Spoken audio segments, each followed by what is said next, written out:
B R Ambedkar biology classes. और मैं प्रीति आप लोगों के साथ आज आप लोगों को बताने वाली हूँ। सेकेंड क्लास है मेरा, जैसा कि मैंने प्रॉमिस किया था आप लोगों का एक दिन में एक चैप्टर मैं आपको कंप्लीट करवाऊंगी। टोटल हमारे पास 20 दिन है, 20 दिन में एक दिन चला गया और एक चैप्टर मैंने आपको करवा दिया था द लिविंग वर्ल्ड। आज सेकेंड डे चैलेंज है और वो सेकेंड डे में मैं आपको सेकेंड चैप्टर पूरा का पूरा कंप्लीट करवा दूंगी और दावे के साथ 100% के साथ मैं बोल रही हूँ कि एक भी क्वेश्चन आपको इस चैप्टर से नहीं छूटने वाला है। तो मेरे साथ बने रहिए। आज हम लोग पढ़ने वाले हैं biological classification chapter. Biological classification one shot में एक दिन में एक चैप्टर में करवा रही हूँ नीट के लिए। तो जो बच्चे नीट की तैयारी किए भी हैं और नहीं भी किए हैं वो सभी बच्चे इस चैनल से जुड़ करके one day one chapter complete करके अपना क्विक रिवीजन कर सकते हैं, या जो नहीं पढ़े हैं वो लोग डायरेक्टली तैयारी करके एक अच्छा मार्क्स स्कोर कर सकते हैं। तो चलिए आते हैं, टाइम वेस्ट नहीं किए बिना हम लोग चैप्टर को स्टार्ट करते हैं। चैप्टर क्या है बच्चों? Biological classification. तो क्लासिफिकेशन क्या होता है ये मैंने आपको फर्स्ट चैप्टर में बता दिया था और फर्स्ट चैप्टर देखने के लिए आप प्लेलिस्ट देख सकते हैं या फिर आप नीचे डिस्क्रिप्शन बॉक्स में आपको लिंक मैं दे दूंगी हर चैप्टर का, आप उससे जाकर के फर्स्ट चैप्टर में मैंने क्लासिफिकेशन कैसे होता है वो सभी बातें मैं आपको बता चुकी थी। आज हम लोग पढ़ने वाले हैं बायोलॉजिकल क्लासिफिकेशन। बायोलॉजिकल क्लासिफिकेशन में एक्चुअली बहुत सारे साइंटिस्ट आते हैं और सभी साइंटिस्ट का नाम जो है वो बहुत ज्यादा इंपॉर्टेंट है और उन सभी साइंटिस्ट के नाम से भी सवाल किया जाता है। बहुत सारे हमारे भैया लोग थे, हमारे साइंटिस्ट लोग भैया ही बोलेंगे क्योंकि हम लोग के बायोलॉजी के टीचर हैं, तो वो लोग भी रिसर्चर थे और बायोलॉजी से जुड़े हुए हैं, तो हम लोग के भैया ही हुए, है ना। तो हमारे जितने भी साइंटिस्ट थे उन्होंने बड़ी कड़ी मेहनत करके बहुत ही दूरबीन से खोज करके और हमें इतना सारा क्लासिफिकेशन बताया। बहुत ही मेहनत का काम था भाई। तो चलिए देखते हैं कि कैसे हम लोग क्लासिफिकेशन किए हैं।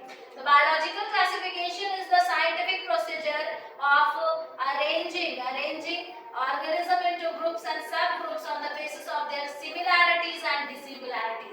ये सवाल आपको ऑब्जेक्टिव पूछा जाता है, ध्यान देंगे जो भी नीट के स्टूडेंट्स हैं, क्योंकि आपको ऑब्जेक्टिव क्वेश्चन आने वाले हैं। तो किस बेसिस पर हम लोग क्लासिफिकेशन करेंगे बच्चों? सिमिलैरिटीज और डिसिमिलैरिटीज के बेसिस पर। सिमिलर कौन सी चीजें दिखती हैं और कौन सी चीजें मिलती जुलती नहीं है, डिसिमिलर है, उन सभी के बेसिस पर हम लोग क्लासिफिकेशन करते हैं। तो आइए मैं आपको पहले बता देती हूँ कि किधर किंगडम क्लासिफिकेशन है। तो ये दुनिया जब शुरू हुआ था बच्चों तो दो ही तरह के प्राणी दिखते थे लोगों को। जो भी हमारे भैया लोग साइंटिस्ट लोग थे उनको दो ही चीजें दिखी। एक हरा हरा दिखने वाला चीज जो था उनको उन्होंने प्लांट्स कह दिया, और जो जानवर के जैसा चार पैर था उनको हम लोग एनिमल्स बोल दिए, है ना। तो ये जो सिस्टम क्लासिफिकेशन था इसको हम लोग बोलते हैं टू किंगडम क्लासिफिकेशन।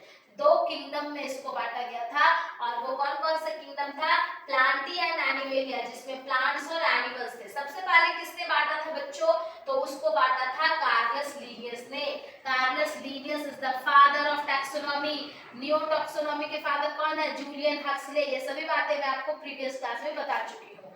लेकिन टू किंगडम ऑफ क्लासिफिकेशन में एक और चीज है जो हमारे फादर है बायोलॉजी के, इन्होंने भी पहले ही ये चीज दे चुका था। तो ये दोनों का नाम इसमें आएगा, अरिस्टोटल एंड कार्लस लिनियस। इन दोनों ने टू किंगडम क्लासिफिकेशन दिया था और किस बेसिस पर दिया था? मॉर्फोलॉजी के बेसिस पर दिया था। ये सभी क्वेश्चन पूछे जाएंगे, याद रखिएगा। मॉर्फोलॉजी मतलब एक्सटर्नल कैरेक्टर्स के बेसिस पर। हरा हरा दिखता है तो क्या दिखता है? बाहर से दिखता है वो, तो क्या हो गया? मॉर्फोलॉजी। उसके अंदर जा करके रिसर्च नहीं किया कि उसके अंदर सभी चीजें मिलती है कि नहीं।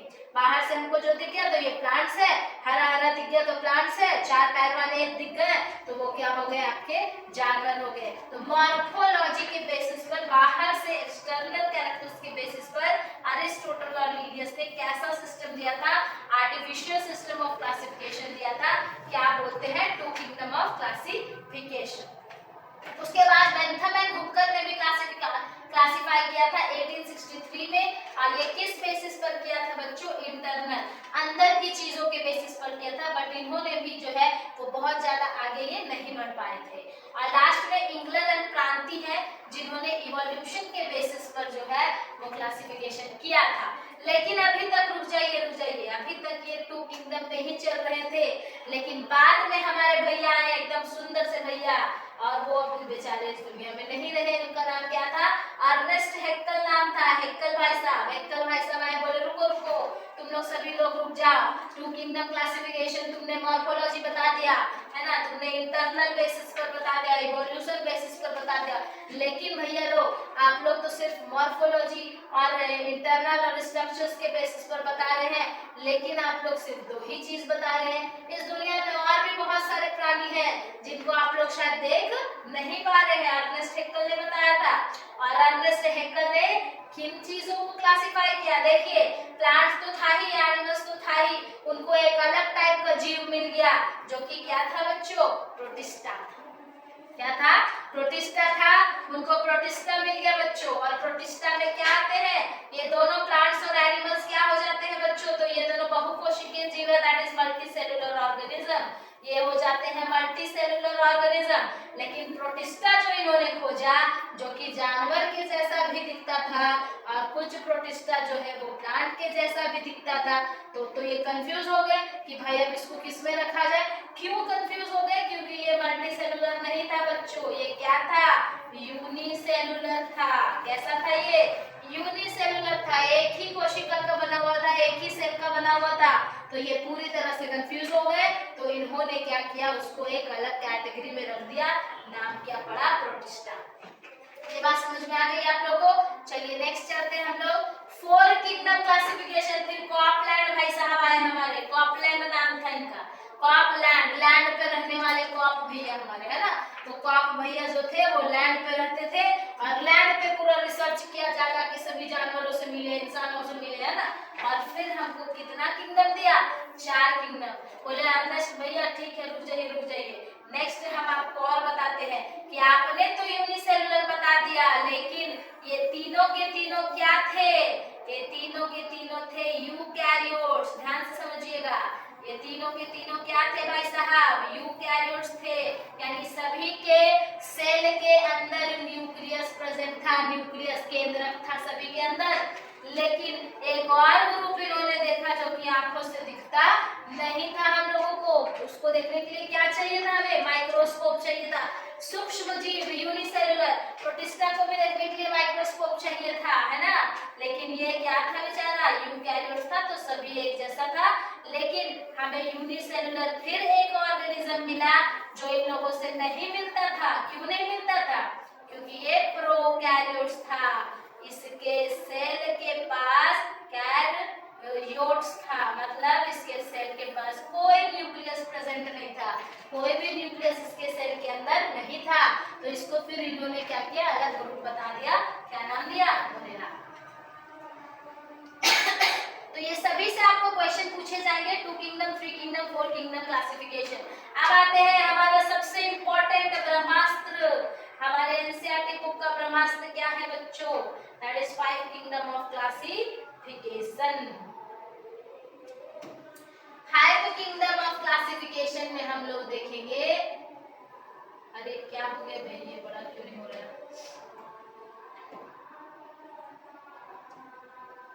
है ना? तो ये था 5 किंगडम ऑफ क्लासिफिकेशन। किसने दिया? ये ब्रह्मास्त्र है हमारा, देख लीजिए, ये हमें दिया है। ये हमें किसने दिया है बच्चों? तो 5 किंगडम ऑफ क्लासिफिकेशन दिया है आरएच व्हिटेकर ने 1969 में। Very important question, RH Whittaker ने दिया है 1969 में। अब इन्होंने देखा कि ठीक है, आपने बताया था एनिमल, आपने बताया था प्लांट, आपने बताया था प्रोटिस्टा, आपने बताया था मोनेरा, लेकिन इनको क्या मिला? एक और अलग ग्रुप मिल गया जिसको इन्होंने फंगस नाम दिया। क्योंकि ये प्लांट जैसा तो दिखता था बच्चों, प्लांट्स जैसा, लेकिन इसमें कोई भी क्लोरोफिल प्रेजेंट नहीं था। ये हरित लवक क्लोरोफिल है ना, जो कि फोटोसिंथेसिस करता है। क्या करता है? फोटोसिंथेसिस, प्रकाश संश्लेषण करता है और अपना भोजन खुद अपने बॉडी में ही बनाता है। तो वो चीज इसके पास प्रेजेंट नहीं था। तो ये टोटली एक अलग जीव हो गया, जिसको क्या नाम दिया इन्होंने? फंगी नाम दिया, फंगी, फंगस नाम दिया, है ना? तो इस तरह से हमारे पास 5 किंगडम ऑफ क्लासिफिकेशन आ गया। और इन्होंने उसको सीक्वेंस वाइज बांटा। जो यूनिसेलुलर था उसको यहाँ रखा, ये भी यूनिसेलुलर है। ये क्या हो गया? Unicellular prokaryotes. प्रोटिस्टा क्या है? Unicellular eukaryotes. फंगी क्या है? यूनिसेलुलर भी है और मल्टीसेलुलर भी है, यूकैरियोट्स। प्लांटी और एनिमेलिया क्या है, मल्टीसेलुलर यूकैरियोट्स।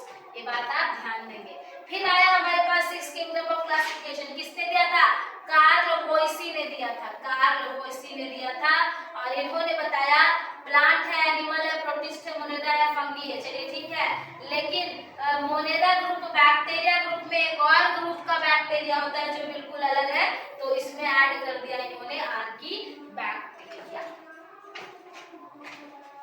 तो ये सभी बातें आपको ध्यान में रखना है। चलिए अब एक एक करके हम शुरुआत करेंगे। सबसे पहले हम लोग क्या पढ़ेंगे, 5 किंगडम ऑफ क्लासिफिकेशन से देखेंगे। तो पहला है मोनेरा पढ़ेंगे, प्रोटिस्टा पढ़ेंगे, फंगी पढ़ेंगे, प्लांटी पढ़ेंगे और एनिमेलिया पढ़ेंगे। पहला क्या है बच्चों, मोनेरा। मोनेरा में क्या आ जाता है, बैक्टीरिया आ जाता है। The kingdom Monera contains two major groups are Archaebacteria and Eubacteria। इसमें दो ग्रुप्स आ जाते हैं, एक है Archaebacteria और दूसरा क्या आ जाएगा, इसमें Eubacteria आ जाएगा। Archaebacteria में हम लोग देखेंगे कि ये बहुत ही ज्यादा प्राइमेटिव प्रोकैरियोट्स है। क्या है ये, प्राइमेटिव प्रोकैरियोट्स है। सबसे पुराने जमाने में जब पृथ्वी स्टार्ट हुई थी, तो पृथ्वी स्टार्ट होने के समय में सबसे पहले कौन बना था, बैक्टीरिया बना था। मोनेरल्स बने थे, बैक्टीरिया बने थे जो कि एनारोबिक थे, बिना ऑक्सीजन के ही सारा काम करते थे, पानी में बना था। तो वो क्या हो गया, प्राइमेटिव हो गया। तो कौन सा ग्रुप प्राइमेटिव होता है मोनेरा का, आर्कीबैक्टीरिया। और ये क्या होते हैं बच्चों, एक्सट्रीम हैबिटेट में रहते हैं। ये कहाँ रहते हैं, एक्सट्रीम हैबिटेट। नमक में भी रह सकता है, एसिड में भी रह सकता है, स्नो में भी रह सकता है, आपके फ्रिज के अंदर भी रह सकता है। ध्यान दीजिएगा, आपके फ्रिज के अंदर भी बैक्टीरिया मिल सकता है आपको, आपके नेल के अंदर, नाक के अंदर, पेट के अंदर, हर जगह पर बैक्टीरिया रह सकता है। सोच लीजिए कितना खतरनाक है ना। तो बैक्टीरिया एक ऐसा ग्रुप ऑफ लिविंग ऑर्गेनिज्म है जो कि कहीं पे भी रह सकता है, और जो कहीं पे भी रह सकता है एक्सट्रीम हैबिटेट में, उन सभी बैक्टीरिया को हम लोग क्या बोलते हैं, आर्की बैक्टीरिया। और दूसरे टाइप के बैक्टीरिया को क्या बोलते हैं हम लोग, यू बैक्टीरिया। तो आइए कुछ बातें हैं जो जान लेते हैं। हेलोफाइस, अगर नमक में रहेगा बैक्टीरिया तो उसको क्या बोलेंगे, हेलोफाइस। एसिड में रहेगा तो क्या बोलेंगे, एसिडोफाइस। हॉट टेम्परेचर, गर्म कुंड है ना, सूरज कुंड का मेला लगता है और बहुत सारी चीजें हैं जहाँ पे गर्म पानी निकलता है ना, उसको लोग धर्म का स्थल बना दिए हैं। तो वो वैसे बैक्टीरिया, वहाँ पर जो बैक्टीरिया रहते हैं उस गर्म पानी, उसका नाम है थर्मोफाइल्स। जो मीथेन बनाता है उस बैक्टीरिया को, ये गलत लिखा हुआ है, जो मीथेन बनाता है उसको हम लोग बोलते हैं मीथेनोजेंस। तो आप इसको नोट डाउन कर लेंगे, मीथेनोजेंस बोलते हैं। Very very important question from this section. Next हम लोग आगे बढ़ेंगे। यू बैक्टीरिया और ट्रू बैक्टीरिया। यू बैक्टीरिया को क्या बोलते हैं हम लोग, ट्रू बैक्टीरिया। बैक्टीरिया क्या होते हैं, यूनिसेलुलर प्रोकैरियोट्स होते हैं। और एक स्ट्रक्चर अगर हम लोग देखेंगे बैक्टीरिया का, एक स्ट्रक्चर अगर बैक्टीरिया का हम लोग देखेंगे तो उसके स्ट्रक्चर में बहुत सारी चीजें होती हैं बच्चों। हम लोग जानते हैं कि बैक्टीरिया जो है उसमें 3 लेयर्स होते हैं और ये तीनों लेयर्स को हम लोग कैप्सूल के नाम से जानते हैं। कैप्सूल कहा जाता है इसको, कैप्सूल। देखिए सेल वॉल प्रेजेंट होता है बैक्टीरिया में, सेल वॉल के अंदर सेल मेम्ब्रेन भी प्रेजेंट होता है और दोनों के बीच का जो एक लेयर उसको ग्लाइकोकैलिक्स बोलते हैं। पेप्टिडोग्लाइकन लेयर होता है बैक्टीरिया में, पेप्टिडोग्लाइकन, पेप्टाइड प्लस ग्लाइकन, यानी आपका ग्लूकोज भी इसमें मिला हुआ है। और ये बात समझ लीजिए आप, अंदर में एक होता है न्यूक्लियॉइड जो कि क्या बनाता है, क्रोमोसोम, और इसी में क्या रहता है बच्चों, क्रोमोसोम, और इसी में क्या रहता है बच्चों, डीएनए रहता है, बैक्टीरिया का डीएनए। नेक्स्ट यहाँ पर जो छोटी छोटी स्ट्रक्चर, सीलिया जैसा स्ट्रक्चर आपको दिख रहा होगा, तो बैक्टीरिया में इसको हम लोग पिलाई के नाम से जानते हैं, पिलाई। और किसी किसी बैक्टीरिया में लंबा पूंछ जैसा स्ट्रक्चर होता है, इसको भी हम लोग फ्लैजेला कहते हैं। ये दोनों क्या करता है, मूवमेंट के लिए हेल्प करता है। और बैक्टीरिया के अंदर जो आपका लिक्विड भरा हुआ है उसको बोलते हैं बैक्टीरियोप्लाज्म, बैक्टीरियोप्लाज्म बोलते हैं।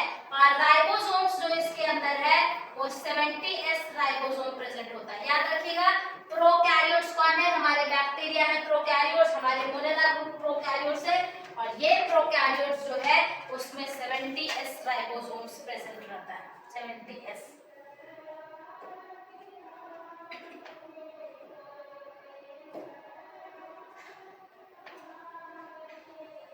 अगर बैक्टीरिया की शेप की बात करें बच्चों, अगर बैक्टीरिया की शेप की बात करें तो बैक्टीरिया 4 शेप में अवेलेबल होता है।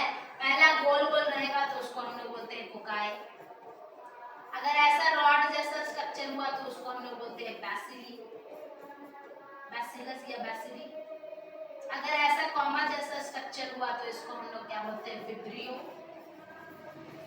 और अगर ऐसा जैसा तैसा स्ट्रक्चर है टेढ़ा मेढ़ा तो इसको हम लोग बोलते हैं स्पाइरुलम। तो इतने सारे नाम है बैक्टीरिया के और अलग अलग।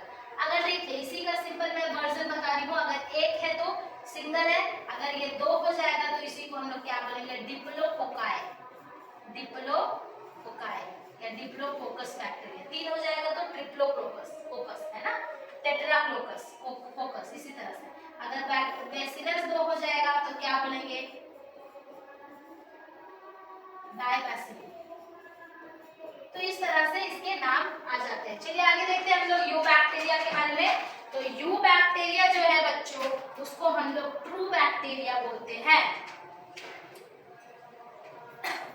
True bacteria. और इसमें तीन पार्ट्स है, तीन टाइप्स है बैक्टीरिया के पार्ट्स में, तीन टाइप्स है इसमें। पहला क्या है, साइनोबैक्टीरिया, दूसरा क्या है, एक्टिनोमाइसीट्स, तीसरा क्या है, माइकोप्लाज्मा। Very very important. आप एकदम एनसीईआरटी का पूरा नोट्स जो है वो आपका निकाला हुआ है, इसमें एनसीईआरटी बुक का ही पूरा नोट्स बना हुआ है एकदम पॉइंट बाय पॉइंट। आप इतने पॉइंट्स पढ़ लेते हैं तो आपका पूरा का पूरा चैप्टर कवर हो जाता है। साइनोबैक्टीरिया है, एक्टिनोमाइसीट्स है और तीसरा क्या है, माइकोप्लाज्मा। ठीक है, साइनोबैक्टीरिया को हम लोग ब्लू ग्रीन एल्गी के नाम से भी जानते हैं, ब्लू ग्रीन एल्गी। एल्गी इसके नाम में है क्योंकि ये क्या करता है बच्चों, फोटोसिंथेसिस करता है। ये ग्रीन कलर का भी होता है और क्या करता है, ये फोटोसिंथेसिस करता है, इसीलिए हम लोग इसका नाम क्या रखे हैं, ब्लू ग्रीन एल्गी। एक्टिनोमाइसीट्स कैसा होता है, तो ये लार्ज नंबर ऑफ एंटीबॉडीज बनाने के लिए हेल्प करता है ना। और माइकोप्लाज्मा को हम लोग पीपीएनओ कहते हैं। चलिए एक एक करके हम लोग देख लेते हैं। पहला क्या है बच्चों, साइनोबैक्टीरिया, जिसे हम लोग क्या बोलते हैं, ब्लू ग्रीन एल्गी बोलते हैं। तो ब्लू ग्रीन एल्गी सबसे पहला क्या है, फोटोसिंथेटिक है।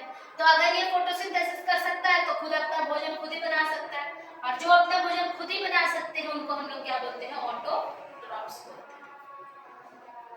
ऑटोट्रॉप्स है, ये कॉलोनीज में रहता है, ये अकेले नहीं मिलेगा आपको, झुंड में मिलेगा, अकेला नहीं रहता है। ये बहुत डर लगता है बेचारे को, अकेला ये नहीं रहता है। साइनोबैक्टीरिया अकेला नहीं पाया जाएगा, आपको हमेशा कॉलोनीज में मिलेगा। और इसका स्ट्रक्चर अगर देखें तो इस तरह का होता है और बहुत सारे इसमें चमकदार चीजें रहती है जिसको हम लोग क्या बोलते हैं, चमकता है, ये जिलेटिनस शीट भरा हुआ रहता है इसके अंदर। और पानी में अगर ये बहुत ज्यादा हो जाएगा, बहुत ज्यादा हो जाएगा तो इसको हम लोग ब्लूम्स कहते हैं, रेड एल्गल ब्लूम, है ना। ये ब्लूम्स आप लोग देखे होंगे तालाब ये सब में जाएंगे तो आपको ऊपर से एक चादर के जैसा बिछा हुआ दिखेगा ग्रीन कलर का। ये रेड एल्गल ब्लूम अलग है, वो एल्गी के लिए है। यहाँ पे मैं ग्रीन वाला बता रही हूँ जो कि फोटोसिंथेसिस करता है। आप देखेंगे तालाब में पूरा भरा हुआ रहेगा और वो क्या होता है, ब्लूम, उसको हम लोग ब्लूम कहते हैं। और वो ब्लूम हो जाने के बाद वो सारे ऑक्सीजन को ले लेता है, सारा खाना खा जाता है बेचारा, और सबको कुछ खाने नहीं देता है। जितनी मछलियां हैं, जितने सारे कुछ है, वो सभी जो है वो मरना शुरू कर देते हैं। तो हमारे भैया लोग जाते हैं और उसको छाट छाट करके छान छान के वहां से निकालते हैं। और सबसे इम्पोर्टेंट बात, साइनोबैक्टीरिया जो कि है नाइट्रोजन फिक्सेशन भी करता है। ये कौन से साइनोबैक्टीरिया है जो नाइट्रोजन फिक्सेशन करता है, तो ये नॉस्टॉक और एनाबेना। ये अलग से सवाल पूछता है, जरूर से याद कर लीजिएगा। नाइट्रोजन फिक्सिंग बैक्टीरिया या nitrogen fixing cyanobacteria blue green algae कौन है, नॉस्टॉक है और एनाबेना है। नेक्स्ट आते हैं हम लोग यहाँ पर एक्टिनोमाइसीट्स। एक्टिनोमाइसीट्स ऐसा बैक्टीरिया है, ऐसे बैक्टीरिया है जिसको इस्तेमाल करके, यूज करके हम लोग एंटीबायोटिक्स बनाते हैं। जैसे एक एग्जांपल हो गया स्ट्रेप्टोमाइसिस। स्ट्रेप्टोमाइसिस पहला एंटीबायोटिक्स बना था पेनिसिलियम नोटेटम से, जो कि एक फंगस है बच्चों। लेकिन अब बैक्टीरिया का इस्तेमाल करके भी एंटीबायोटिक्स, टैबलेट, एंटीबायोटिक्स क्या है बच्चों, गड़बड़ाइएगा, एंटीबायोटिक्स क्या है, टैबलेट है, टैबलेट जो हम लोग खाते हैं। किसी भी तरह का इन्फेक्शन हो गया, एंटीबायोटिक दे दो भाई, एंटीबायोटिक खा लेते हैं। वो किससे बनता है, आज तक नहीं जानते थे, वो बनता है बैक्टीरिया से, फंगस से। समझाइए, बैक्टीरिया को मारने के लिए हम लोग बैक्टीरिया ही खा लेते हैं, है ना, फंगस खा लेते हैं, तो वो मार देता है अदर बैक्टीरिया। बात समझ में आ गई? चलिए आगे देखेंगे mycoplasma, very very important. Mycoplasma को हम लोग पीपीएलओ के नाम से भी जानते हैं। ये बहुत ही इंटरेस्टिंग है बच्चों, इसको हम लोग जोकर्स बोलते हैं। जोकर है बेचारा, डांस करते रहता है। क्यों डांस करते रहता है? अभी मैंने आपको बताया बैक्टीरिया का स्ट्रक्चर, उसमें सेल वॉल होता है, 3 लेयर्स होते हैं उसमें। बाहर में देखेंगे आप तो कितने लेयर्स?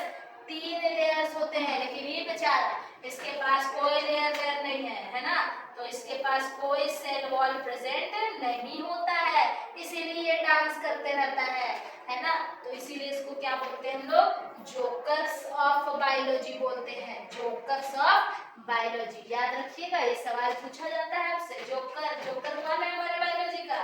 पीपीएलओ, जिसको क्या बोलते हैं? माइकोप्लाज्मा। पीपीएलओ का फुल फॉर्म पूछता है, प्लूरो निमोनी लाइक ऑर्गेनिज्म। फिर से याद कर लीजिए, प्लूरो निमोनी लाइक ऑर्गेनिज्म। और ये फ्री लिविंग है, कहीं पे भी जा सकता है, क्योंकि नाचते रहता है ये, तो कहीं भी नाच के चला जाएगा, है ना। क्यों नाचते रहता है भाई? इसके पास सेल वॉल नहीं है, ये एनारोबिक है, ऑक्सीजन भी नहीं चाहिए इसको, इसलिए जहां भी रह सकता है, जहां पर कहां रह सकता है ना। जहां आप देखिए एनिमल्स में भी ये बहुत डिजीज कॉज करता है, याद रखिएगा, माइकोप्लाज्मा, है ना। प्लूरोमॉर्फिक, क्योंकि ये अपना शेप चेंज कर सकता है, जैसे भी अपने बॉडी को मूव कर सकता है, तो इसको हम लोग बोलते हैं प्लूरोमॉर्फिक। ठीक है, नेक्स्ट हम लोग आते हैं यू बैक्टीरिया के 2 और टाइप्स देख लेते हैं अदर दूसरे बेसिस पर। तो ये केमोसिंथेटिक भी हो सकते हैं, हेटेरोट्रॉपिक। केमोसिंथेटिक मतलब जो केमिकल सिंथेसाइज करेगा, जैसे एटीपी बनाएगा, नाइट्रोजन, फास्फोरस, जैसे नाइट्रोजन फिक्सेशन बैक्टीरिया जो मैंने बताया अभी, है ना, वो नॉस्टॉक और एलामिना, ये केमोसिंथेटिक हो जाएगा। और हेटेरोट्रॉपिक कौन हो जाएगा? जो दूसरे के बॉडी में रह के अपना खाना खाता है, उसको हम लोग हेटेरोट्रॉपिक, जैसे डिकम्पोजर्स हो गया, जो कि दूध से दही बनाने वाला बैक्टीरिया, जैसे लैक्टोबैसिलस हो गया, तो ये सभी इसमें आ जाएगा हेटेरोट्रॉपिक। चलिए नेक्स्ट चलते हैं हम लोग प्रोटिस्टा की तरफ। बैक्टीरिया आपका खत्म हो गया।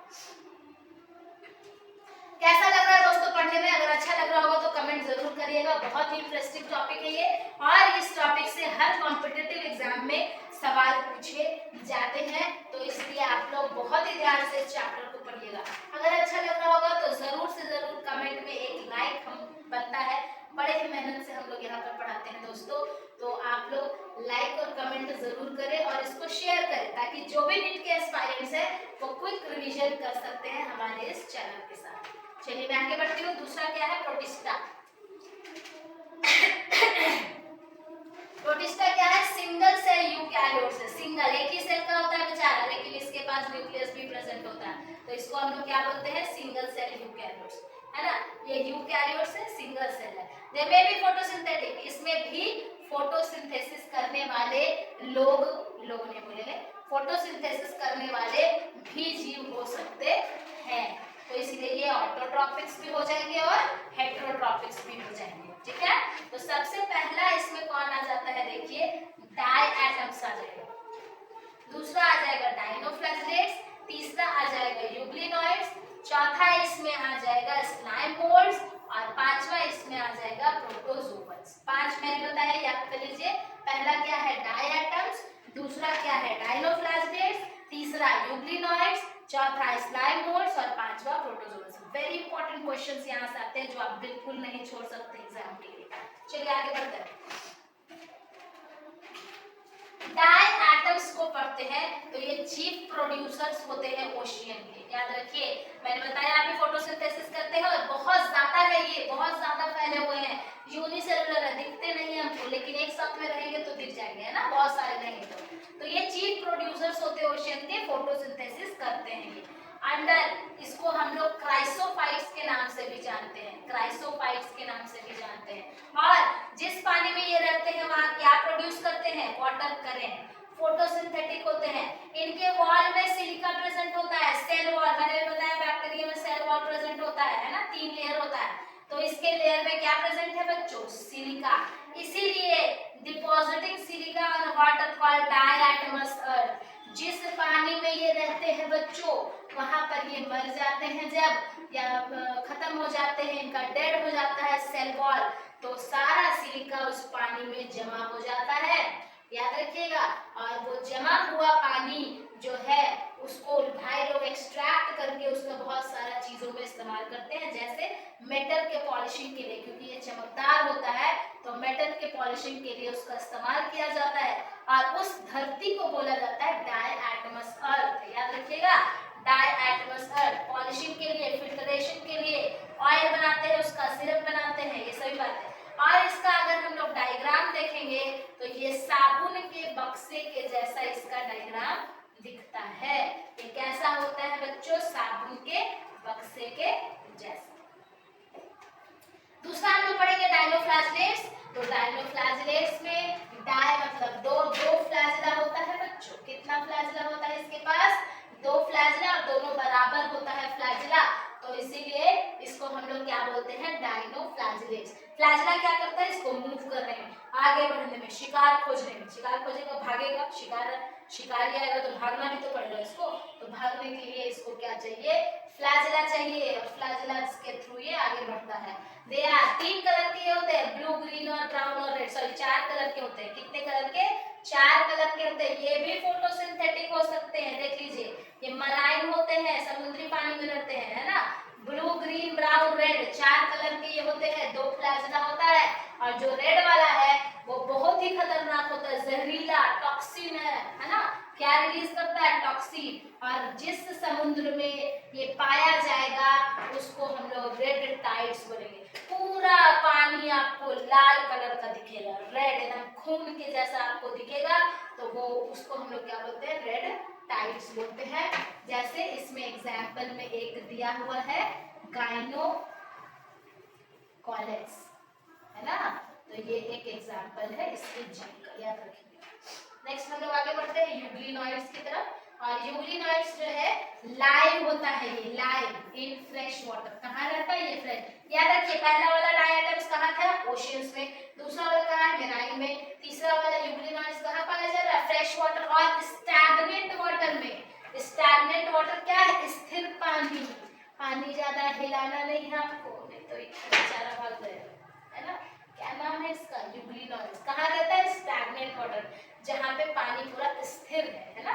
स्थिर यानी स्टैंडर्ड वाटर में एक जैसा पानी है, वो हिलता जाता नहीं है, उस पानी में ये प्रेजेंट रहता है।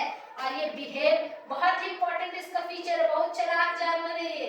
इसके पास भी 2 फ्लैजिला है बच्चों, लेकिन एक बड़ा है और एक छोटा है, ध्यान दीजिएगा।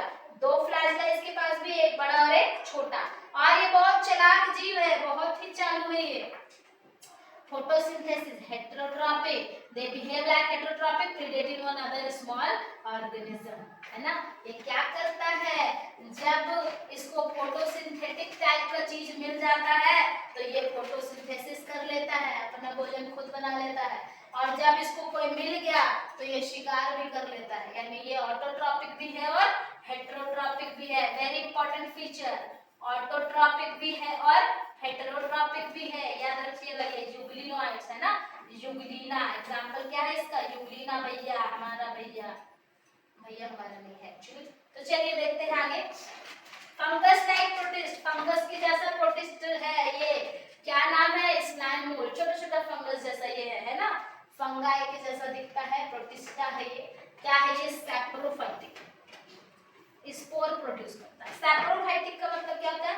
जो सड़े गले चीजों में पाया जाता है, सड़े गले चीजों से अपना भोजन लेता है वो, उसको हम लोग सैप्रोफाइटिक कहते हैं। आप ब्रेड फेंक दीजिए, बिस्किट फेंक दीजिए, रोटी फेंक दीजिए, आपको वहां पर स्लाइम मोल्ड्स हो जाएंगे।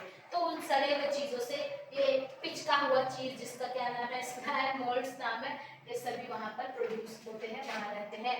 और ये क्या है? The body grows in decaying leaves and waste. कहाँ? जहाँ सड़ा हुआ पत्ता है, वेस्ट है, वहां पर ये दिखेगा आपको। ये भी एयर करेंट्स प्रोड्यूस करता है। इसका स्पोर्स जो है, स्पोर्स क्या होता है? देखिए, इसके बॉडी में एक इस तरह से स्ट्रक्चर बनेगा, इसके दाने जैसा स्ट्रक्चर रहेगा, जिसको हम लोग बोलेंगे स्पोर्स। बाद में मैं आपको क्लियरली बताऊंगी, अभी आपको रिवीजन करना है ना। तो तो ये स्पोर्स होता है, और जैसे ही ये फट जाएगा तो ये स्पोर्स पानी में गिर जाएगा, और पानी में गिरने के बाद इसी स्पोर्स से नया स्लाइमोर्स बन करके तैयार हो जाएगा। तो ये स्पोर्स कैसे एक जगह से दूसरी जगह ट्रांसफर होता है? एयर करंट्स के थ्रू ट्रांसफर होता है। ये सभी बातें एनसीईआरटी की है, ध्यान दीजिएगा, आप लोग नोट डाउन करिएगा, और इसी से आपका क्वेश्चंस पूछा जाएगा, ध्यान से नोट डाउन कर लीजिए। नेक्स्ट है एनिमल लाइक प्रोटिस्ट प्रोटोजोअन्स। तो प्रोटोजोवन से ये हेटेरोट्रॉपिक होते हैं बच्चों, दूसरे के बॉडी में घुस जाता है, ये ध्यान दीजिएगा, और उसी का खाना पीना खा जाता है ना।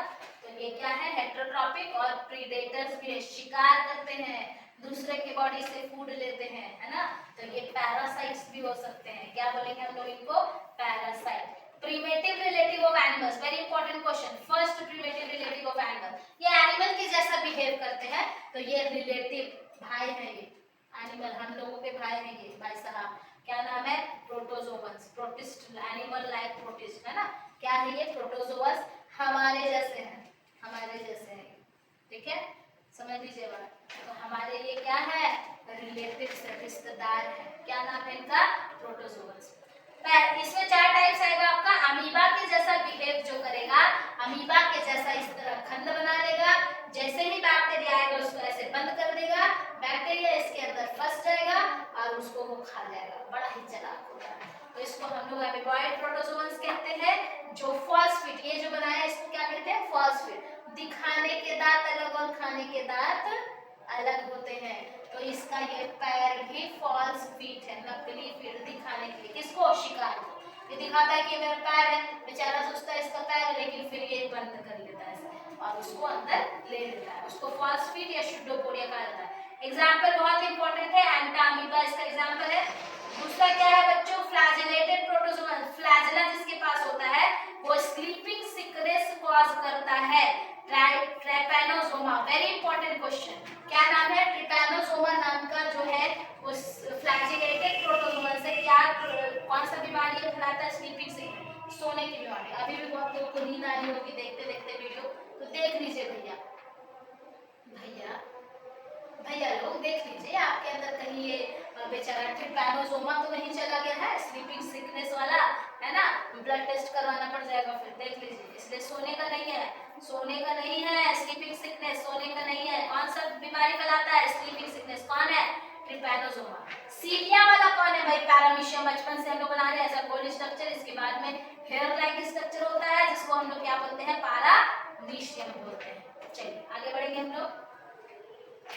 डी नंबर पे क्या है? स्पोरोजोअन्स, क्या प्रोड्यूस करता है? Spore, very important, Plasmodium Mullerian parasite. अभी तक हम लोग जान रहे थे बच्चों कि हम लोगों को मलेरिया जो है वो मच्छर की वजह से, एक्चुअली वो मच्छर ने, लड़की मच्छर होती है जिसको हम लोग मच्छरनी बोल सकते हैं, मजाक कर रही हूँ मैं, मच्छरनी नहीं, वो फीमेल एनोफिलीज, नर नहीं रहती है, वो मादा रहती है, लड़की रहती है बेचारी, है ना। तो वो भी बेचारी शिकारी ही, शिकार है एक्चुअली इसकी। क्या नाम है इसका? प्लाज्मोडियम। क्या है ये? स्पोरोजोअन्स है, ठीक है। ये पहला होस्ट बनाता है उस मच्छर को, मच्छरनी को, जो भी बोलिए, फीमेल वर्जन, और फिर ये दूसरा होस्ट बनाता है ह्यूमन बॉडी को। तो 2 होस्ट इसके लाइफ साइकिल को पूरा करते हैं, जो कि मलेरिया फैलाता है, ठीक है। तो सभी के एग्जांपल्स आपको याद रखने हैं। उसके बाद हम लोग देख रहे हैं किंगडम फंजाई, जो कि बहुत ही ज्यादा इंपॉर्टेंट होने वाला है आपके एग्जाम के लिए। किंगडम फंजाई आप ध्यान से देखेंगे।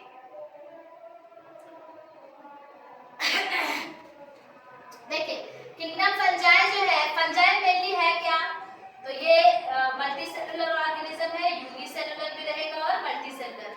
सिंपल है, यूकैरियोट्स है, इसके पास न्यूक्लियस के अंदर न्यूक्लियस है इसके सेल्स के अंदर। हेटेरोट्रॉपिक होता है, अपना भोजन खुद नहीं बना सकता है, इसके पास फोटोसिंथेसिस करने की कैपेसिटी नहीं है, क्योंकि इसके पास क्लोरोप्लास्ट, क्लोरोफिल ये सब कुछ भी प्रेजेंट नहीं है। अब ये क्या करता है? इसका सेल वॉल ग्लाइकोजेन से बना हुआ है, और क्या नाम है उसका? ग्लाइकोजेन प्लस आपका इसमें फंगाई का जो सेल वॉल है, ये बहुत इंपॉर्टेंट पूछता है, ये काइटिन का बना हुआ है। क्या चीज का बना हुआ है? काइटिन का, आप लोग लिख लेंगे, काइटिन का बना हुआ है इसका सेल वॉल, है ना। और आगे देखेंगे हम लोग, they can also live as symbiont, symbiotic relationship, ध्यान देंगे, सिम्बायोटिक रिलेशनशिप हम लोग उसको बोलते हैं जिसमें दोनों प्राणियों को फायदा होता है। किसी को भी नुकसान नहीं झेलना पड़ता है। तो ये जो फंगस है वो सिम्बायोटिक रिलेशनशिप भी बना करके रहता है, क्योंकि इसको भोजन बेचारे को नहीं मिलता है, तो भोजन के लिए दूसरे के बॉडी में घुस जाता है, दूसरे के बॉडी में ये रहता है जिससे कि वो भोजन वगैरह भी ले सकता है। इसको बोलते हैं सिम्बायोटिक एसोसिएशन। लेकिन वो किसी को नुकसान भी नहीं पहुंचाता, बाय बाय की तरह भाईचारा बना करके बेचारा फंगस रहता है। दो है ऐसे, क्या क्या नाम रखिए, ये फंगाई जो है वो पहले एल्गी के साथ जो बनाएगा उसको लाइकेंस बोलते हैं। एल्गी के साथ बनाएगा इसको हम लोग लाइकेंस बोलते हैं। और फंगी प्लांट्स के साथ अगर बनाता है रिलेशनशिप तो उसको हम लोग माइकोरिजा बोलते हैं। वेरी वेरी इंपॉर्टेंट क्वेश्चन, एकदम पूछेगा ही पूछेगा 100%। फंगी जो है एल्गी के साथ बनाएगा तो लाइकेंस बोलेंगे, प्लांट्स के साथ बनाएगा तो क्या बोलेंगे, माइकोरिजा। लाइकेंस को हम लोग पॉल्यूशन इंडिकेटर के नाम से जानते हैं। पॉल्यूशन इंडिकेटर यानी फंगस जो है इंडिकेटर है ना, फंगस जो है एल्गी के साथ मिक्स होकर के रहेगा, तो एल्गी फोटोसिंथेसिस करता है, खाना बना के उसको दे देगा, है ना। तो फंगी आराम से उसके साथ रह के अपना एकदम आराम से जीवन जी लेगा, खाना पीना खा लेगा। जैसे शादी करते हैं ना लोग, लड़का लड़की, तो लड़का तो बेचारा खाना बनाता नहीं है, लड़कियों को शादी करके ले आता है, तो क्या क्यों ले आता, खाना बना के लाओ मुझे, चलो जल्दी लाओ खाना बना के खिलाओ, मैं आया हूँ बहुत ही थक के, है ना। तो वही सिनेरियो यहाँ पर भी है। फंगी जो है वो मेल है बच्चों, खाना नहीं बना सकता, और एल्गी जो है वो फीमेल है, दोनों का शादी हो गया, तो एल्गी इसको खाना बना करके देती है, दोनों को मिला के हम लोग क्या बोलते हैं, लाइकेंस बोलते हैं। और लाइकेंस को हम लोग पॉल्यूशन इंडिकेटर बोलते हैं। पॉल्यूशन इंडिकेटर जहाँ पे पॉल्यूशन नहीं रहेगा, याद रखिए नहीं रहेगा, जहाँ पॉल्यूशन फ्री स्पेस रहेगा, पॉल्यूशन नहीं रहेगा, वहीं पर लाइकेंस आपको मिलेगा, यानी शुद्ध हवा में आपको लाइकेंस मिलेंगे। दोनों की शादी तभी हो सकती है जब वातावरण पूरा क्या रहे, शुद्ध रहे। ये बातें आप याद रखिए। नेक्स्ट हम लोग चलते हैं फंगाई का पूरा लेखा जोखा। फंगाई में 4 टाइप से बच्चों, पहला है फाइकोमाइसिटिस, दूसरा है एस्कोमाइसिटिस, तीसरा है बेसिडियोमाइसिटिस और चौथा है ड्यूट्रोमाइसिटिस। फाइकोमाइसिटिस में आता है फंगी प्लस एल्गी, जो कि अभी मैंने आपको बताया क्या बोलते हैं, हम लोग उसको लाइकेंस बोलते हैं, जिसमें आ जाएगा आपका राइजोपस है, म्यूकोर है। ये क्या है, इट रिप्रेजेंट दोनों तरीके से ये अपने आप को बढ़ा सकता है, सेक्सुअली भी और एसेक्सुअली भी। अगर एसेक्सुअली बढ़ाएगा तो ज़ूस्पोर्स जो कि मोटाइल मेल होता है ये ज़ूस्पोर्स, और नॉन मोटाइल जो कि फीमेल होती है इसको अल्फोनोस्पोर्स बोलते हैं या फिर जाइगोस्पोर्स बोलते हैं। जो जाइगोट बनाएगी फीमेल जाइगोट बनाती है तो उसको हम लोग जाइगोस्पोर्स भी बोल सकते हैं, जो फीमेल है। नेक्स्ट हम लोग आते हैं, इसमें 3 तरह के गैमेट्स होते हैं। अगर एक ही जैसा मेल फीमेल हुआ सेम साइज का तो उसको हम लोग आइसोगैमस बोलेंगे। अगर सेम साइज का नहीं हुआ तो उसको हम लोग एनाइसोगैमस बोलेंगे या फिर ओगैमस बोलेंगे। इसका एग्जांपल है एल्ब्यूगो। वेरी इंपॉर्टेंट क्वेश्चन, यहाँ से बहुत इंपॉर्टेंट क्वेश्चन आता है। एल्ब्यूगो, एल्ब्यूगो मस्टर्ड फंगी है, मस्टर्ड में बीमारी फैलता है। सरसों के पत्तों में आप देखेंगे फंगस लग जाता है, रुई जैसा स्ट्रक्चर हो जाता है, रुई जैसा कुछ बैठ जाता है, वो फंगस है। कौन सा फंगस है, फाइकोमाइसिटिस। राइजोपस ब्रेड मोल्ड है ना, ब्रेड में आपको दिखेगा, ब्रेड में जो ब्रेड को आप रख देंगे बहुत दिन तक तो उसमें देखिएगा ग्रीन कलर का फंगस लग जाता है। अचार में है ना, जो भुआना बोलते हैं जिसको, तो वो कौन सा फंगस होता है बच्चों, राइजोपस होता है, ध्यान देंगे। नेक्स्ट है एस्कोमाइसिटिस। एस्कोमाइसिटिस जो है वो सैक फंगी है, सैक बनाता है, ये इस तरह से खांचा जैसा स्ट्रक्चर इसका रहता है, थैली जैसा। क्या है इसमें, ईस्ट रहता है, वेरी इंपॉर्टेंट, ईस्ट और पारामीशियम। अब ईस्ट को मैं अलग से बता देती हूँ कि ये यूनिसेलुलर है बच्चों। ईस्ट क्या है, यूनिसेलुलर फंगस है, याद रखिएगा, वेरी इंपॉर्टेंट क्वेश्चन, एक्सेप्शन में है। ईस्ट मल्टी सेलुलर होते हैं, बट सॉरी सारे फंगस मल्टी सेलुलर होते हैं, बट ईस्ट क्या है, यूनिसेलुलर है, इसको आप ध्यान देंगे। ये क्या होते हैं, सैप्रोफाइटिक होते हैं, सड़े गले चीजों में उगते हैं, रहते हैं। एसेक्सुअली करेंगे तो कुनीडिया बना करके ये करते हैं, और कुनीडिया जो है वो माइसीलियम, इस तरह का इसका थैली जैसा स्ट्रक्चर रहेगा बच्चों, और इसके अंदर व्हाइट कलर का रहेगा या फिर किसी भी कलर का रह सकता है। ये कलरफुल तो एक्चुअली होता नहीं है, ये कलरलेस ही रहेगा, और इसके अंदर जो चीजें पाई जाएंगी आपको, इसको माइसीलियम कहते हैं हम लोग। सेक्सुअली अगर डिवाइड करेगा तो उसको हम लोग बोलते हैं एस्कोस्पोर्स। इसका एग्जांपल वेरी इंपॉर्टेंट है इस सेक्शन से, एस्परजिलस, क्लेविसेप्स और न्यूरोस्पोरा। ये तीनों को हम लोग बायोलॉजिकल लैब में बायोकेमिकल वर्क के लिए यूज करते हैं। सवाल ऑब्जेक्टिव पूछा जाता है, बायोकेमिकल और जेनेटिक वर्क के लिए इसका इस्तेमाल हम लोग लैब में करते हैं। कौन कौन सा फंगस है? Aspergillus, Claviceps, Neurospora. और इसमें मॉरल्स और बफल्स जो है इसको खाया जाता है, एडिबल है, एडिबल है, खाए जाने वाले मशरूम्स होते हैं, उसको हम लोग बोलते हैं मॉरल्स एंड बफल्स बोलते हैं उसको हम लोग। नेक्स्ट है बेसिडियोस्पोर्स, बेसिडियोमाइसीटीज है नेक्स्ट। बेसिडियोमाइसीटीज में हम लोग देखेंगे मशरूम जो हम लोग खाते हैं, खाने वाले जो मशरूम्स होते हैं, खाने वाले जो फंगस, सोचिए हम लोग कितने खतरनाक है, हम लोग मशरूम भी खा जाते हैं, फंगस भी खा जाते हैं। किसी जीव को तो हम लोग आदत है पुराना, हम लोग सभी को खा जाते हैं, है ना। तो बेसिडियोमाइसीटीज में आ जाएगा मशरूम, इसको हम लोग ब्रैकेट फंजाई भी बोलते हैं या फिर हम लोग इसको पफ बॉल्स भी बोलते हैं। नेक्स्ट वेजिटेटिव रिप्रोडक्शन भी ये कर सकता है, कौन से प्रोसेस के थ्रू? फ्रेगमेंटेशन प्रोसेस के थ्रू, फ्रेगमेंटेशन प्रोसेस के थ्रू ये वेजिटेटिव रिप्रोडक्शन भी कर सकता है। सेक्सुअली करेगा तो उसको हम लोग डायकैरियन बोलेंगे। इसका एग्जांपल पक्षियां, यूस्टिलिगो, अगारिकस, है ना, अगारिकस इसमें मशरूम है बच्चों। नेक्स्ट आता है आपका ड्यूट्रोमाइसीटीज जो कि इनपरफेक्ट फंजाई इसको बोलते हैं। आप देखेंगे इन तीनों में सेक्सुअल रिप्रोडक्शन हो रहा है, बट इसमें सेक्सुअल रिप्रोडक्शन नहीं होगा, सेक्सुअल रिप्रोडक्शन इसमें नहीं होगा, तो इसको हम लोग इसलिए क्या बोलते हैं? इम्परफेक्ट फंगाई बोलते हैं। याद रखिएगा, ये सेक्सुअली डिवाइड करेगा, सॉरी मैंने उल्टा बोल दिया क्या? चलिए कोई बात नहीं, फिर से आप मिला लीजिए। ड्यूट्रोमाइसीटीज में सेक्सुअल रिप्रोडक्शन होगा, एसेक्सुअल रिप्रोडक्शन नहीं होता है, इसीलिए हम लोग इसको इम्परफेक्ट फंजाई भी बोलते हैं। ये कैसा होता है बच्चों? सैप्रोफाइटिक या फिर पैरासाइटिक। अब तो आपको समझ में आ गया होगा सैप्रोफाइटिक का मतलब क्या होता है, जो सड़े गले चीजों में रहते हैं, अपना भोजन लेते हैं, और पैरासाइटिक का मतलब दूसरे की बॉडी में घुस के खाना पीना खाते हैं, दैट इज पैरासाइटिक। डिकम्पोजर्स होते हैं, डिकम्पोज सड़े हुए पत्तों में ये रहेंगे और उसी को ये खाएंगे, है ना। तो क्या होगा कि हमारा पत्ता भी रिड्यूस हो गया, तो उसको हम लोग डिकम्पोजर्स कहते हैं। एग्जांपल अल्टरनिया, अल्टरनेरिया, ट्राइटिकुलम, ट्राइकोडर्मा, ये सभी इसका एग्जांपल।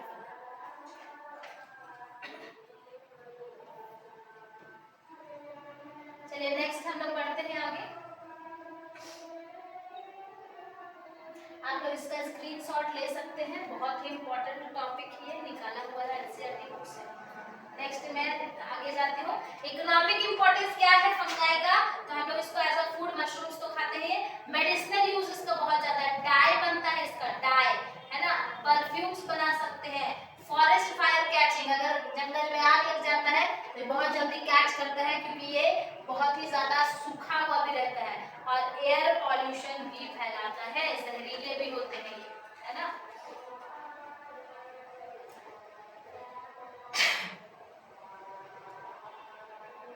देखिए कुछ इंपॉर्टेंट बात यहाँ पर लिखी हुई है, सिम्बायोटिक एसोसिएशन मैंने बताया था, प्लांट और फंगस मिल जाएगा तो माइकोरिजा बोलेंगे। ये क्या करता है माइकोरिजा? तो मिनरल्स को एब्जॉर्ब करता है ये, है ना, प्रोमोट ग्रोथ, प्लांट के ग्रोथ को भी ये बढ़ाता है और नरिशमेंट भी देता है। लाइकेंस क्या है? Fungus plus algae is called lichen, good indicator of pollution because they do not grow in polluted areas.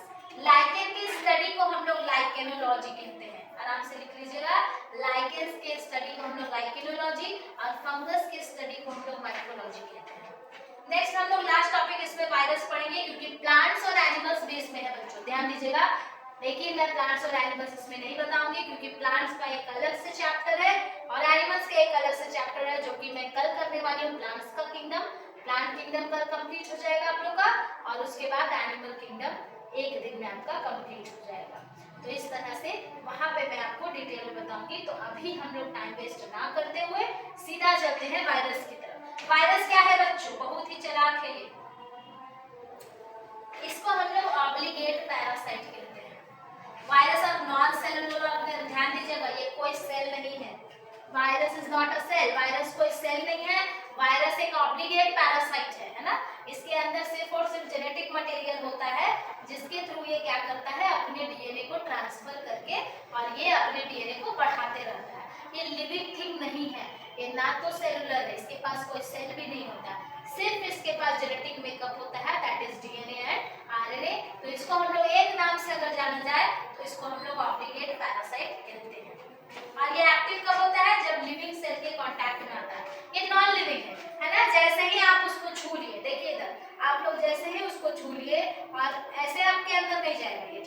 आप अगर नाक में ऐसे छू लेते हैं, आंखों में डाल लेते हैं, कानों में डाल लेते हैं, या फिर आप अपने मुंह में कुछ खा लेते हैं, तो वो जब आपके सेल के अंदर जाएगा तो वो जो है वो अपने डीएनए को ट्रांसफर कर देता है। ठीक है, तो इस तरह से वायरस फैलते हैं।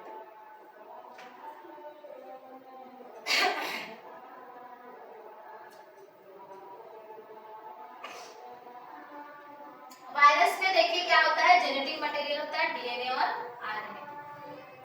ये देखिए वायरॉइड्स क्या होता है, infectious part of virus. Virus का वो पार्ट जो इन्फेक्शियस होता है उसको हम लोग बोलते हैं वायरॉइड्स। ठीक है, इसमें कुछ एग्जांपल्स लिखे हुए हैं, आप इसको नोट डाउन कर लीजिएगा। लार्जेस्ट एनिमल वायरस कौन है, pox virus. Smallest animal virus, foot and mouth virus. Smallest plant virus, tobacco Mosaic virus, है ना, टोबैको प्लांट में ये रहता है। लार्जेस्ट प्लांट वायरस कौन है, citrus tristeza virus. National institute of virology कहाँ है, पुणे में, और स्टडी ऑफ वायरस को क्या बोलते हैं, वायरोलॉजी। ये दो आपका फिगर एनसीईआरटी बुक में बनाया हुआ है, जिसको मैंने यहाँ पर डाला है। आप देखिए, आपसे ये सवाल किया जाता है कि डीएनए और आरएनए जो कि जेनेटिक मटेरियल है वायरस में, वो किस पोर्शन में रहता है, तो हेड पोर्शन में रहता है। हेड पोर्शन में है डीएनए और आरएनए। इसके बाहर क्या होता है बच्चों, प्रोटीन का कोट होता है, और यहाँ पर कैप्सोमियर्स बना हुआ रहता है। ये सब शॉर्टकट में आप लोग बातें याद रखिए। कैप्सोमियर्स प्रोटीन का बना हुआ होता है। ये कॉलर हो गया, ये कोर हो गया, और इसमें पूंछ बना हुआ रहता है जिसको हम लोग टेल कहते हैं।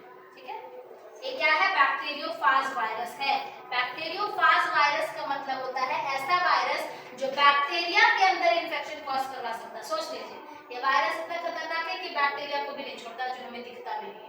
तो बैक्टीरिया के अंदर जाने वाले वायरस को हम लोग बैक्टीरियोफाज कहते हैं। ठीक है, और ये एक एनिमल वायरस है जो कि क्या है, एचआईवी, ह्यूमन इम्यूनोडेफिशिएंसी सिंड्रोम। ये आपका है डिजीज का नाम। और कौन सा वायरस है ये ह्यूमन इम्यूनोडेफिशिएंसी वायरस। ये गलत लिखा हुआ है, ह्यूमन इम्यूनोडेफिशिएंसी वायरस ये है। और इससे कौन सी बीमारी होती है बच्चों, तो इससे एड्स की बीमारी होती है ना, एक्वायर्ड इम्यूनोडेफिशिएंसी सिंड्रोम। तो ये है वायरस, देखिए ये है, इसके अंदर होगा डीएनए या आरएनए, ये कैप्सोमियर्स है, इस तरह से।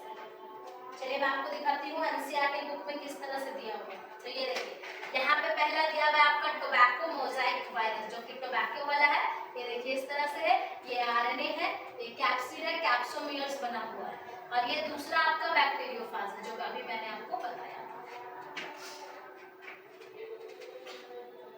नेक्स्ट आपको इसमें बहुत इंपॉर्टेंट पॉइंट्स है जो मैं लिखवा रही हूँ, शायद आपको दिख नहीं रहा वो क्लियरली, बट मैं बोलूंगी तो आप उसको अच्छे से लिख लीजिएगा। देखिए इसमें कुछ इंपॉर्टेंट पॉइंट्स है जिससे बहुत सारे इंपॉर्टेंट क्वेश्चंस पूछा जाता है। देखिए वायरस का मतलब वेनोम होता है, VENOM, वेनोम। और ये वेनोम का मतलब होता है पॉइजनस फ्लूइड, ये आप नोट डाउन करें। वेनोम का मतलब क्या होता है, पॉइजनस फ्लूइड। इसके अंदर जो लिक्विड भरा हुआ रहता है उसको वेनोम बोलते हैं, जो कि एक पॉइजनस फ्लूइड है। इसको बताया था डिमित्री इवानोस्की ने। एक क्वेश्चन जब मैं करवाऊंगी तो बता दूंगी। डिमित्री इवानोस्की ने करवाया था 1892, बताया था, है ना। और इन्होंने सबसे पहले ये चीज कहाँ देखा था, तो टोबैको मोजाइक वायरस देखा था, जो कि मोजाइक डिजीज के नाम से जाना जाता है, टोबैको में देखा था। ठीक है, और इन्होंने ये भी देखा था कि इसके पास बैक्टीरिया प्रूफ फिल्टर्स होते हैं, यानी वायरस इतना छोटा होता है कि वो बैक्टीरिया को भी पार कर सकता है, बैक्टीरिया के अंदर भी एंट्री ले सकता है। तो इसीलिए इसको हम लोग क्या बोल रहे हैं कि सबसे ज्यादा स्मॉलेस्ट, ये बैक्टीरिया से भी स्मॉलेस्ट होता है। और ये किसने बताया था बच्चों,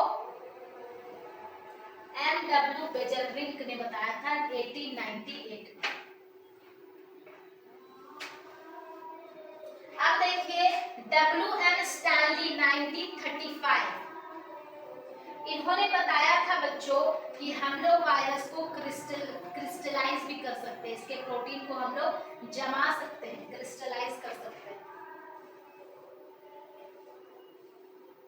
और MW बेजलरिंक ने बताया था कि ये इसके अंदर जो फ्लूइड भरा हुआ है इसको कंटेजियम विवम फ्लूइड बोलते हैं, infectious living fluid, contagium विवम fluidum बोलते हैं, CONTAGIUM, contagium विवम, VIVUM, विवम fluidum, FLUIDUM। तो ये सभी बातें आप नोट डाउन कर लेंगे।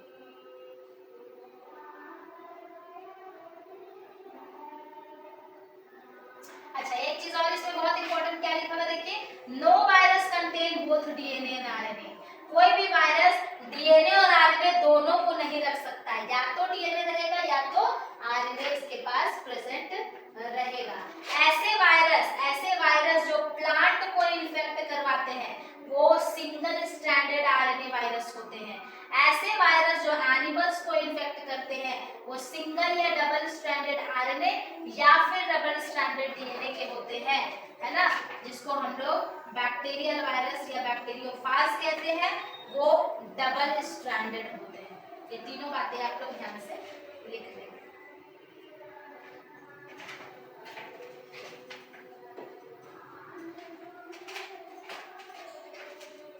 चलिए, बहुत बहुत धन्यवाद आपका हमारे चैनल के साथ जुड़े रहने के लिए। आई होप आज का चैप्टर आपको समझ में आया होगा, और आज का चैप्टर बहुत ही इंपॉर्टेंट है आपके नीट के एग्जाम के लिए, वेटेज इसका ज्यादा है, तो अच्छे से आप लोग पढ़ लीजिएगा।